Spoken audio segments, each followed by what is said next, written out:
महिमा जी बोलिए, आपकी बारी है, बोलिए महिमा। ये जो ऊंचा स्वर है ना, ये इस बात का सूचक है कि ये जो बौखलाहट है, ये उसी कार्यकर्ता की बौखलाहट है जिसने बाबा साहब के पुतले फूके थे हिंदू कोड बिल के विरोध में। जब हिंदू कोड बिल लाया जा रहा था ना, मुझे उत्तर देने दीजिएगा मानक, मैंने हस्तक्षेप नहीं किया, मैंने हस्तक्षेप नहीं किया सारी इनकी निराधार बातों के बावजूद भी। मैं अपनी बात रखूंगी और सबूत के साथ रखूंगी।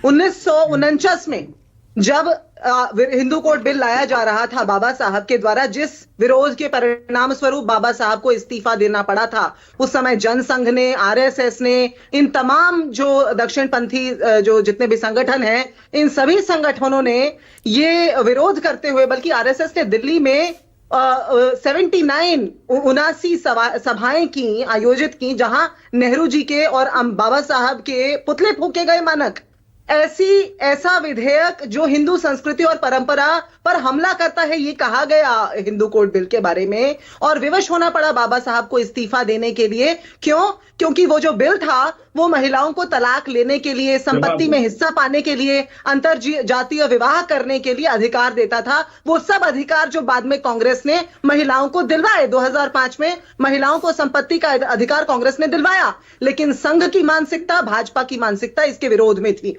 इसके विपरीत थी। बाबा साहब का आज सेहरा अपने सर पे बांधना चाहते हैं, आज अपने सर पे ताज की तरह सजाना चाहते हैं, तो फिर क्यों उनके पुतले फूके थे उस समय पर? उस बात का जवाब आज हमें यहां पर दे दें। कैसे बाबा साहब के नाम को इन्होंने फैशन बोल दिया? हम तो हर सांस में बाबा साहब का नाम लेते हैं, हम तो जीते मरते हुए बाबा साहब का नाम लेते हैं, क्योंकि वो बाबा साहब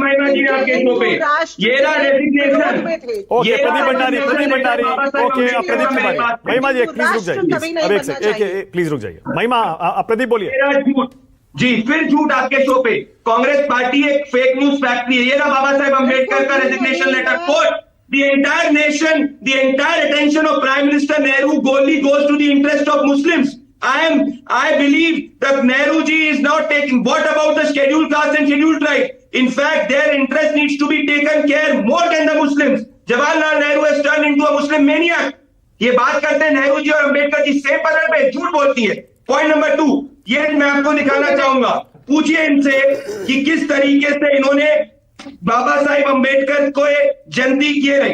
ड्राफ्टिंग कमेटी के चेयरपर्सन का विरोध, ये हर मीडिया चैनल ने करा है रिपोर्ट कि ड्राफ्टिंग कमेटी की चेयरपर्सन के रूप में ब्रिटिश नागरिक आइवर जेनिंग्स का नाम नेहरू जी ने आगे रखा था, ना कि बाबा साहिब अंबेडकर का नाम। इतनी नफरत करते थे बाबा साहिब अंबेडकर से जवाहरलाल नेहरू। ओके प्रदीप, एक सेकंड रुकिए, अब एक सेकंड रुकिए। बाबा साहब को चुनाव हरवाने की साजिश क्यों रची? ये पूछिए कि बाबा साहब क्यों अपने किताब में बता रहे हैं कि गांधी और सावरकर ने साजिश रची उन्हें हराने की। रुक जाइए आशुतोष, एक सेकंड, पहले एक आशुतोष से कमेंट चाहिए मुझे, उसके बाद स्टूडियो में डिबेट करूंगा।